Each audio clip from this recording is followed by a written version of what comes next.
Hi there. Today we're off to Tokyo Narita, on United Airlines on a 787 Dreamliner. We're doing the full Polaris experience, including a sit-down breakfast in the Polaris Lounge in Newark. So buckle up and welcome aboard. Technology is giving us a little bit of an issue this morning, but we're through security pretty quickly and off to the Polaris Lounge. It's bitterly cold outside, about minus 8 degrees Celsius, and there's a blanket of snow on the ground. It'll be great to get off to Asia and some warmer weather. United have a great range of lounges now in Newark. I think there's 2 club lounges in Terminal C and a club lounge in Terminal A, but the Polaris Lounge is the cream of the crop. Mere airline status won't get you in here. You actually have to be flying on an international business class ticket for a reasonable distance, an intercontinental business class.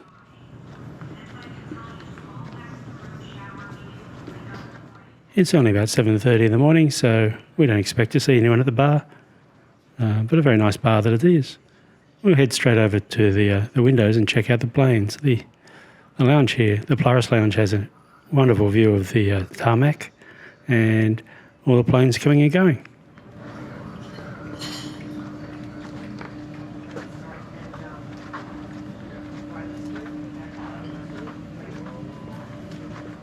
This is a real treat for av geeks, and a little more on this later.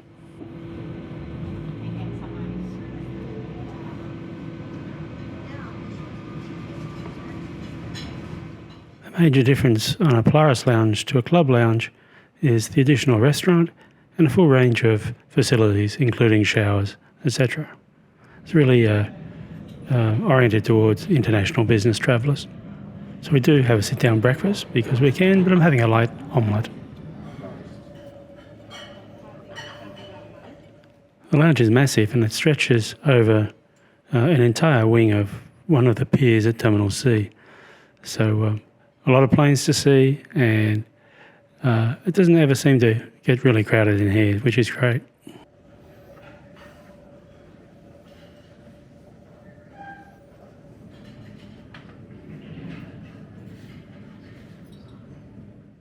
It's pretty busy this morning with lots of departures, long-haul arrivals and departures. Lots of 767s and 777s here, and of course now the very common Dreamliner 787.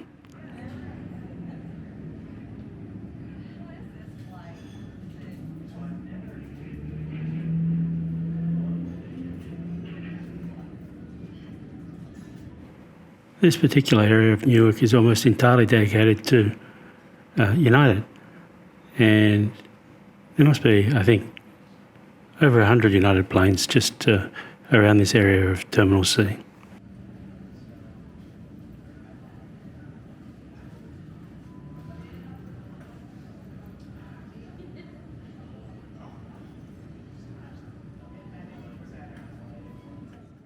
Lots of fun for av geeks.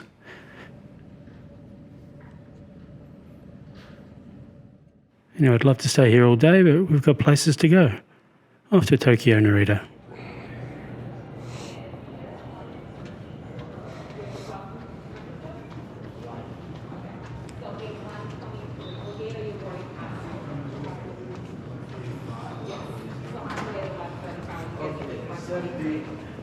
One, two, three. 74. I think that's Yes. really done. Yes. Okay, thank you. You're welcome.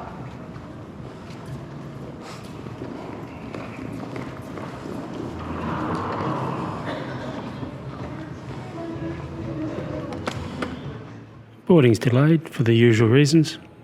Crew didn't turn up or was delayed, but it's going to be a fast flight, so no harm done.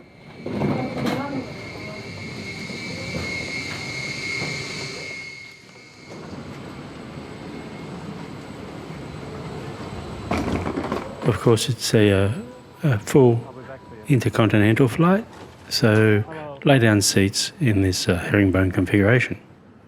We're in 2 middle seats today in business class, so the seats are side by side and meant to be enjoyed as a couple. There's a fold down partition between the two, and it makes it quite a nice space if you're flying with a loved one. This setup really is quite luxurious. There's two blankets and two pillows, and looks very comfortable for a 14-hour flight off to Tokyo.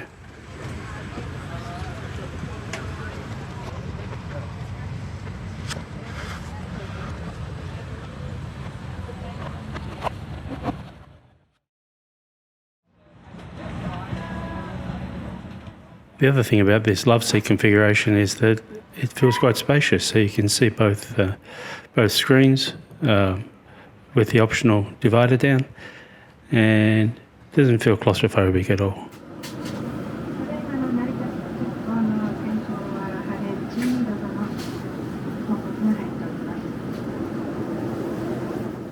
Takeoff was smooth and hardly noticed it sitting up the front and away from the windows.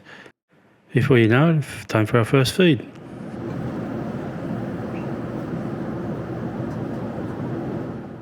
My travelling companion opted for the steak dish, the Western dish, but I'm going for the Japanese option. The chicken teriyaki is not overly strong, super sweet teriyaki like you'll often get in the West. It was very nice, subtle, and delicious. Regular Polaris passengers will be delighted to know that the ice cream sundae card is back.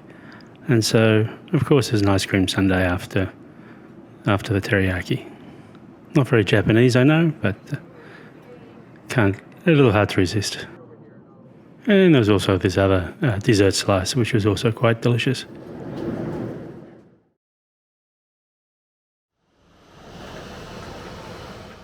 A quick restroom review. 787 is very modern, a little cramped, and the crew did a great job of keeping everything clean throughout the whole flight. After this, a little nap, and I think we're up extremely early for this, and then time for breakfast.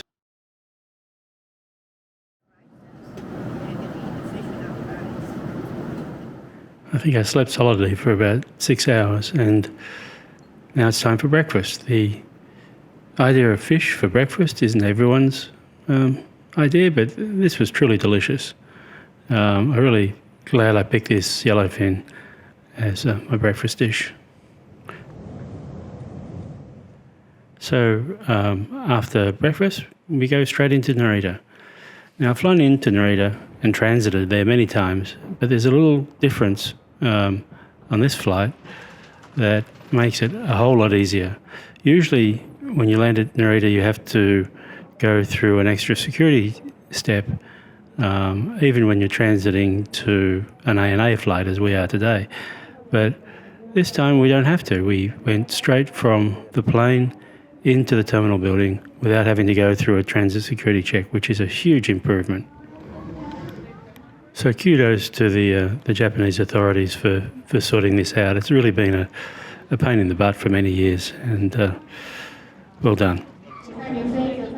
What wasn't so good is that the showers are out at the United Lounge, which, considering there's only a few flights coming a day, they only need to be open for a couple of hours. This is a pretty poor showing from United.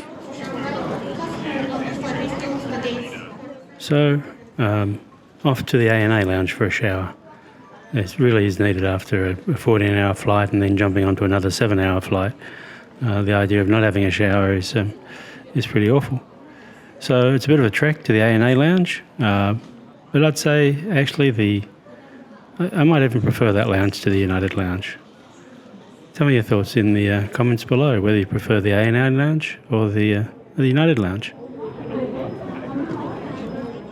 So that's it for our quick review of this Polaris international flight from Newark to Tokyo Narita. Please subscribe and hit the thumbs up if you appreciate my content. Thanks a lot.